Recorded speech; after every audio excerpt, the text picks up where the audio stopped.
हे भाई बड़े ध्यान से सुनो, तुम घोर पापी हो या पुण्यात्मा हो, पहली बात तुम्हें आज से चिंता छोड़ देनी। ये हम नहीं, श्रीपाद प्रबोधानंद जी महाराज कह रहे हैं। जो परम गूढ़ तत्व ब्रह्म तत्व का बोध प्राप्त किए हैं और उससे भी आगे गूढ़ तत्व प्रेम उसको प्राप्त किए हुए हैं, बड़े अद्भुत महापुरुष जो ज्ञान की चरम सीमा और प्रेम की चरम सीमा दोनों को छू रहे हैं। वो कह रहे हैं पुण्यात्मा या पापात्मा दो ही होते हैं। तुम कोई भी हो, चिंता छोड़ो। पापात्मा पुण्यवान वा, ध्यान दोगे तो निश्चिंत निर्भय निशोक हो जाओगे। ये साधना और श्रवण दोनों में अंतर है। श्रवण से जो श्री कृष्ण प्रेम प्राप्त होता है वो साधना से नहीं होता। साधना मथुरा के ब्राह्मण कर रहे हैं और श्रवण मथुरा के ब्राह्मणों की पत्नियां कर रही है। भगवत साक्षात्कार उनकी पत्नियों को होता है, अपराध बनता है उनसे। अवहेलना कर देते हैं श्री भगवान के सखाओं की, भगवान की आज्ञा की। बहुत ध्यान से समझना है। ये जो श्लोक है निहाल कर देने वाला है। आप इन्हीं में से कोई होंगे। पापात्मा पुण्यवान वा प्रशरद अपयशाह कीर्तिमान वा, तुम्हारा बहुत यश है या बहुत निंदा हो रही है, बहुत पापी हो या पुण्यात्मा हो। महादुष्प्राप ग्रासोत्स सम्राट समजड़मति सर्व विद्या निधिर्वा, तुम बहुत दरिद्र हो या बड़े वैभवशाली सम्राट हो। बहुत सुंदर बात कह रहे। तुम जड़मती मूर्ख हो या बहुत विद्या विशारद विद्वान हो। तुम कोई भी हो, चिंता छोड़ो। यह को पिस्या सखे, हे मित्र तुम कोई भी हो। नो गणे कथम पीक्षस्व वृंदावनम तच्छिंद छिंद स्वपासान गुरु निगम गिरास्वी मोहैक सिद्धान। आहा, तुम पापी हो पुण्यात्मा हो, तुम दरिद्र हो या बड़े सम्राट हो, कीर्तिमान हो या तुम्हारी निंदा हो रही है, तुम जड़मती हो या बहुत विद्वान शास्त्र विशारद हो। अब चिंता मत करो। तुम्हें यदि वृंदावन धाम आने को मिल गया है और तुम्हें शास्त्र के अनुसार चलने वाले रसिक सदगुरुदेव की शरणागति मिल गई है, तो छिंद छिंद स्वापाशान, अब तुम्हारे जितने बंधन हो सब छिन्न भिन्न हो जाएंगे, नष्ट हो जाएंगे। यहां साधन शब्द का प्रयोग नहीं किया। क्यों? क्योंकि साधन असाधनों को मिटाने के लिए जन्म जन्म रगड़ करनी पड़ती है। भगवान आद्य गुरु शंकराचार्य जी ने कहा है कि 1000 जन्म साधना के बाद मुमुक्षता प्रकट होती है। शास्त्र जन्म जब साधना हो तब मैं मुक्त होना चाहता हूं ऐसी इच्छा प्रकट होती है। और भगवत प्रेमी महात्मा का एक क्षण का संग तात स्वर्ग अपवर्ग सुख धरी तुला एक अंग तूलनताय सकल मिल जो सुख लव सत्संग। अगर रसिक संत का संग मिल जाए तो मुमुक्षता नहीं, मोक्ष सुख भी एक पलड़े में रखा जाए, एक पलड़े में सत्संग का सुख, तो बोले मोक्ष हल्का हो जाता है। क्योंकि सत्संग से सीधे प्रेम की प्राप्ति होती है, आत्मरति प्रभुरति। रसिक महापुरुष का हृदय हर समय आनंद की उफान में रहता है। जब आनंद की कमी होती तो दूसरों से सुख लेने की वासना जागृत होती है। जब आनंद की उफान होती तो दूसरों को सुख देने की भावना जागृत होती, जिसे तत्सुख भाव कहते हैं। ये रसिकों में सिद्ध है। ये तत्सुख भाव, सुख देवे को चाव चित, सबसो हित निष्काम, या सुधर्म हरिवंश को नाम गिरा विश्राम। जो निरंतर नाम और वाणी में रत हैं, ऐसे रसिकों के हृदय में करुणा आनंद की उफान आती रहती है। तो कोई चाहे जितना पतित हो या पुण्यात्मा हो, दरिद्र हो या महाराजा हो, विद्वान हो या मूर्ख हो, सबको परम प्रेम प्रदान करने की सामर्थ्य रसिक सदगुरुदेव के चरणों में है। तो जो अपने मोह का छेदन कराना चाहता है, वो गुरुदेव के चरणों का आश्रय लेकर उनकी आज्ञा के अनुसार चले। गुरुदेव कैसे? बोले गुरु निगम गिरास, जो शास्त्र मर्यादा से सिद्ध हुए हैं। मनमानी आचरण करने वाला, शास्त्र विरुद्ध आचरण करने वाला साधक नहीं होता, फिर सिद्ध कैसे हो सकता है? सिद्धों में कुछ दिव्यताएं होती हैं जो समझ के परे होती हैं। वो हमारी मानुषिक बुद्धि नहीं है। वो दैवी संपदा का सिद्ध महापुरुष, उसकी कुछ ऐसी चेष्टाएं हो सकती हैं जो बालवत या पागलवत दिखाई दे सकती है, लेकिन बहुत ऊंचे में है, जहां कोई कर्म छू नहीं सकता, जहां कोई विषय स्पर्श नहीं कर सकता, जहां किसी भी तरह के बंधन का कोई भी हेतु नहीं रह गया है। वो ऐसी स्थिति होती है। बोले उनके आज्ञा अनुसार अपने जीवन को चलाना, ये इसलिए शर्त गुरुदेव में भी रखी गई है। तस्मात् शास्त्रम प्रमाणम थे। कोई भी ऐसा साधक नहीं जो सिद्धावस्था की तरफ गति कर रहा हो, शास्त्र विरुद्ध आचरण करके सिद्ध हो जाए, असंभव। तो फिर गुरुदेव कैसे ऐसे हो सकते हैं? ये इसलिए शर्त रखी गई कि प्रायः हम जहां किसी की बड़ाई सुनते हैं, थोड़ी बात सुनते हैं, हम गुरु बना लेते हैं। नहीं बनाना चाहिए। गुरु बनाने के लिए बहुत रुकना चाहिए। वर्ष 2 वर्ष कम से कम सत्संग सुनो। किसी और से नहीं, अपने हृदय से जांचो, किसी और से नहीं। क्योंकि और की मति किस कोटि की है, वो आपकी बुद्धि को भ्रष्ट भी कर सकती है, आपकी बुद्धि को फंसा भी सकती है। कैसे? उसने अपने गुरु को प्रभु माना है और वो कहेगा मेरे गुरु से बढ़कर कोई नहीं, और ऐसा है, उसका कल्याण हो जाएगा उस भाव से। लेकिन आप बौद्धिक स्तर के तर्क भी करने वाले हैं, तो आप अपनी बुद्धि से गुरु को पहचानिए।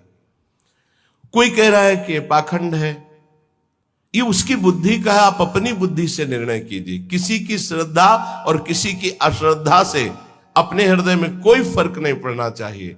स्वयं निर्णय करना चाहिए भगवान को साक्षी करके कि हे प्रभु सच्चिदानंद, आप मेरे हृदय को जानते हैं और सामने बैठे हुए हृदय को जानते हैं। तो नाथ मेरे सदगुरुदेव के रूप में आप कहाँ हैं, कौन हैं, मुझे परिचय दीजिए, तो प्रभु आपका संबंध करा देंगे। अभी एकांतिक में एक भक्त ने प्रश्न किया, बोले आपके प्रवचन सुनते हैं तो एकदम विरुद्ध गुरुजी के वचन लगते हैं, गुरुजी के वचन जब सुनते हैं तो आपके विरुद्ध लगते हैं। तो हम कहा निर्णय करो आप कि किसके वचन सत्य हैं।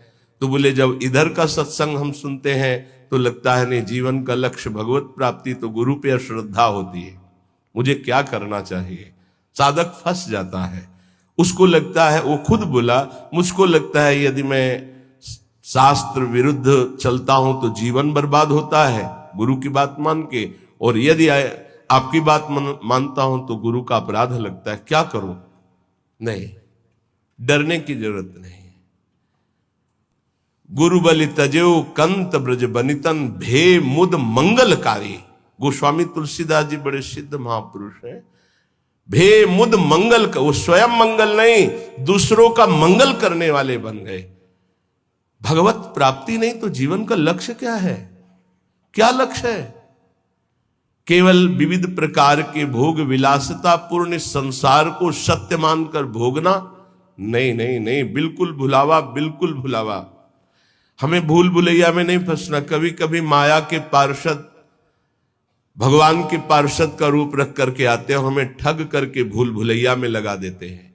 नहीं, सदगुरु भगवान श्री कृष्णचंद्र जो हैं, हम उनसे प्रार्थना करें कि यदि प्रगट में गुरुदेव की जरूरत है तो आप मुझे बताओ कहां प्रकाशित हो, या तो उनसे मुझे मिला दो या उनको मेरे पास भेज दो। यदि जरूरत है तो आप ये व्यवस्था करो, मैं तो आपको गुरु मानता हूं, बस निहाल हो जाओगे, हमारी बात मान लो। श्रीपाद कह रहे हैं, रसिक सदगुरुदेव के चरणों का आश्रय लेकर स्वयं मोहिक सिद्धांत, अपने मोह का नाश कर दो, देह की प्रियता, देह के रिश्ते नातों का, तो सिद्धांत तुम्हारे अंदर सिद्धावस्था आ जाएगी। सिद्धावस्था प्रिया प्रीतम के प्रेम रस में डूबना। ये तो बताया शरणागति का श्लोक। आप पापात्मा हो, पुण्यात्मा हो, दरिद्र हो, राजा हो, विद्वान हो, मूर्ख हो, कोई भी हो, निश्चित तुम्हें भगवत प्राप्ति हो जाएगी यदि वृंदावन में विराजमान रसिक सिद्ध संत का आश्रय ले लो, गुरुदेव का। पर गुरुदेव का आश्रय कैसे ले लो? बोले स्वी मोहिक सिद्धांत। मोह आश्रय में बाधा पहुंचा देता है। शरीर का मोह, परिवार का मोह, नाना प्रकार के भोगों का मोह। मोह गए बिनु राम प्रद होई न दृढ़ अनुराग।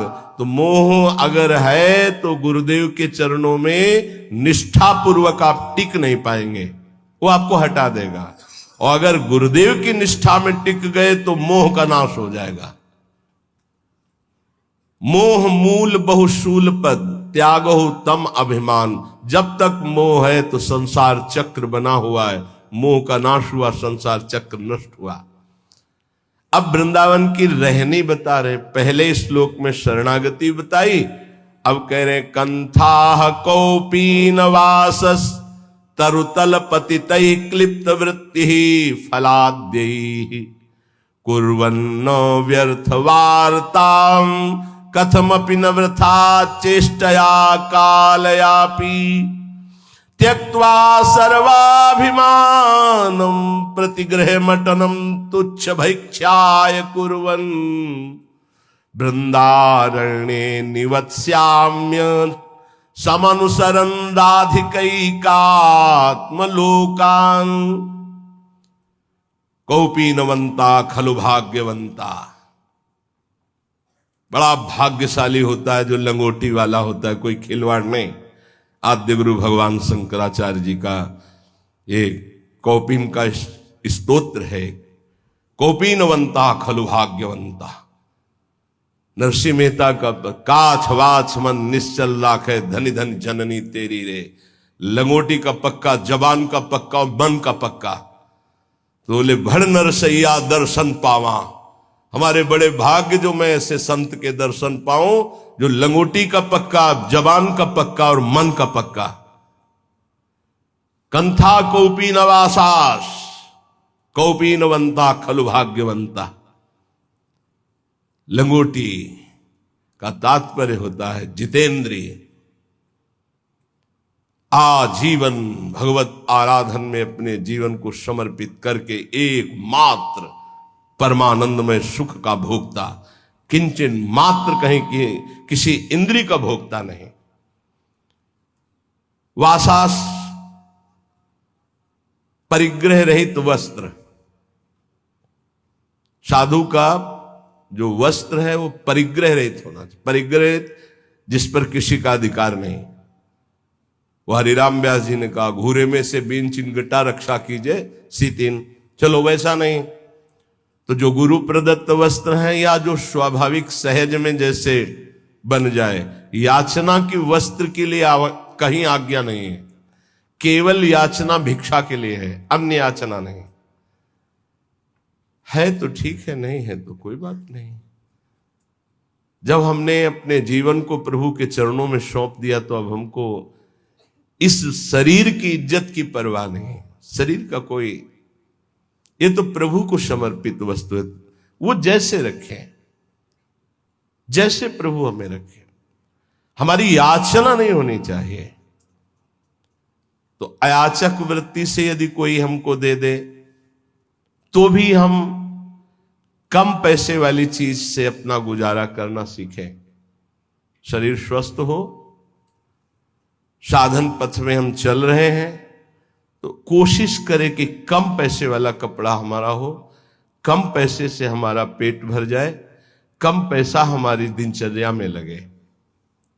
ये जीवन भर इसका निर्वाह गुरुदेव की कृपा से हुआ है। अब तो जैसे प्रभु रखें, प्रभु जैसे। शरीर स्वस्थ है तो टोटी से उतना ही पानी निकालना है प्रकृति का जितना आपको आवश्यक है। लाइट उतनी, ये नहीं कि आपके कमरे की है, नहीं, विश्वात्मा भगवान आपको सुविधा दे, उतना ही पंखा चलाओ जितनी जरूरत। जितना लाइट की, अगर बिना लाइट के आपका काम चल रहा है, पढ़ना नहीं, दरवाजा बंद, लाइट बंद, शांत अंधेरे में बैठकर चिदानंद स्वरूप प्रिया प्रीतम के ध्यान में मगन हो। साधु की एक अपनी रहनी होती है। ये बाहर घूम रहे हैं, पंखा चल रहा है, कूलर चल रहा है, वो सब तुम्हारे भजन कट रहे हैं। तुम क्या समझते हो फ्री चल रहा है? प्रकृति, कोई तो पैसा देगा ना, तो प्रकृति से उतना ही प्रतिग्रह लिया जाए जितने की अत्यंत आवश्यकता हो, चाहे गृहस्थ हो चाहे विरक्त। वो तुम्हारी संपत्ति नहीं, विश्वात्मा भगवान की है, तुम्हें सेवा के लिए दिए। अगर तुम बिजली उतनी खर्चा करोगे तो वो दूसरे की सेवा में आगे आ जाएगी। प्रकृति बहुत बड़ी है, परमात्मा की ये संसार की जो सृष्टि है, सबकी सेवा में पहुंचने के लिए वस्तुएं। हम उतना ही प्रयोग करें जितनी हमें आवश्यकता है, ये हमें उन्नति अध्यात्म की प्रदान करेगी। तो वास, वस्तु, वस्त्र उतना ही प्रतिग्रह शून्य होकर प्रयोग करे जितनी अत्यंत आवश्यकता है। और विरक्त के लिए घर परिवार से मनी ऑर्डर आकर के खर्चा होना, इससे अच्छा है घर लौट जाए और वहां जाके मेहनत करे और फिर अपने